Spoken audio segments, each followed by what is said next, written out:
Mungkin kita bukan orang yang paling kuat. Mungkin kita bukan orang yang paling pintar. Tuhan akan terhalangi ketika saya menjadi orang yang lambat. Apakah Tuhan terhalangi ketika saya menjadi orang yang tidak kuat? Apakah Tuhan terhalangi untuk melakukan pertolongan dan mujizatnya ketika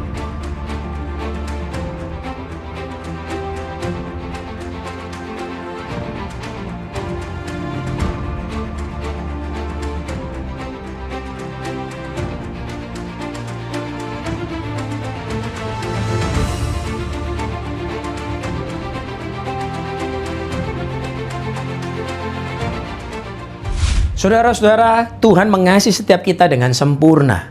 Dia tidak pernah gagal untuk menolong dan menyelamatkan kita. Seringkali muncul di kepala kita pertanyaan, saya harus melakukan apa dalam hidup ini? Dalam rangka untuk saya mencapai yang saya inginkan. Saya harus berlari lebih cepat. Saya harus dalam peperangan, saya harus menjadi orang yang jauh lebih kuat. Saya menjadi orang yang bijaksana. Saya harus menjadi orang yang lincah dalam melakukan segala sesuatu. Melakukan ini, dan segala sesuatu. Dengarlah saudara hari ini firman Tuhan.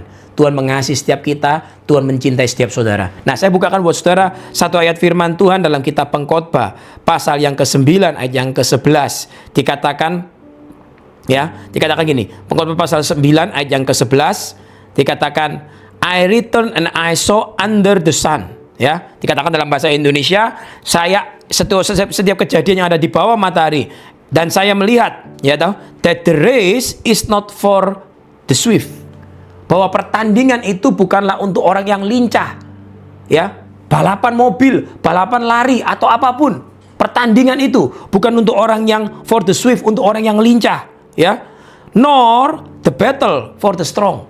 Peperangan itu bukan dimenangkan hanya oleh orang yang paling kuat. Terus kemudian dikatakan lagi, neither yet bread to the wise, not yet riches to the man with understanding, nor yet favor to the man with skill. Dikatakan bahwa kekayaan itu juga bukan untuk hanya orang yang punya pengertian, atau orang mendapatkan favor, orang mendapatkan belas kasihan atau mendapatkan anugerah. Itu bukan untuk orang-orang yang punya skill. Tapi dikatakan oleh Alkitab, but time and chance happen to them all. Artinya apa, saudara? Saudara-saudara, Dia adalah gembala kita. Kita adalah domba-dombanya. Time and chance happen to them all. Tuhan memberikan kesempatan. Tuhan memberikan waktu yang tepat. Karena Dia gembala kita. Mungkin kita bukan orang yang paling kuat. Mungkin kita bukan orang yang paling pintar. Mungkin kita bukan orang yang paling lincah, paling cepat dalam melakukan segala sesuatu. Tapi Tuhan mengasihi saudara. Dan kesempatan akan datang kepada saudara. Waktunya, saudara akan dibuat bertemu dengan orang-orang yang tepat. Di waktu yang tepat, saudara berada di tempat yang tepat. Dan saat itu, saudara dan saya sudah menjadi orang yang tepat. Karena engkau mengerti bahwa kekuatanmu bukanlah pada diri sendiri, tapi saudara bermegang pada kekuatan Tuhan. Yang menjadi pertanyaan di kepala kita dari ayat ini, apakah Tuhan akan terhalangi ketika saya menjadi orang yang lambat? Apakah Tuhan terhalangi ketika saya menjadi orang yang tidak kuat?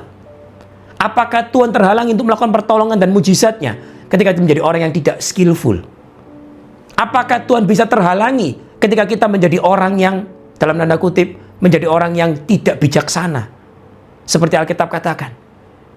Saudara-saudara, gembala itu tidak memenuhi kriteria dari yang kuat, dari yang pandai, dari yang bijak, dari yang cepat. Bahkan domba itu tidak memenuhi kriteria satupun dari antara itu.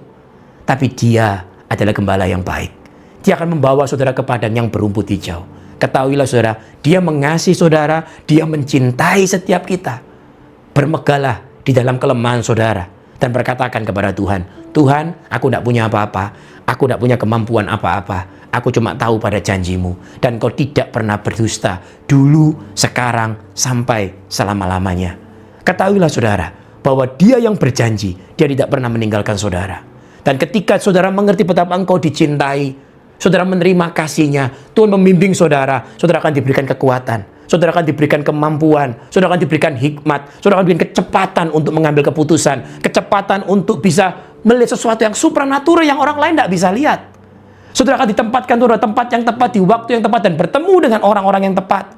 Dan saat itu, terjadilah seperti yang dialami oleh Daniel. Daniel bisa naik menjadi orang yang dipercaya oleh raja saat itu. Bukan karena sesuatu yang natural, tapi sesuatu yang supranatural. Apa yang Daniel lakukan? Dia mampu menafsirkan mimpi dari seorang raja Nebukadnezar. Dan kemudian dia diangkat menjadi seorang penguasa melampaui dari orang-orang lain.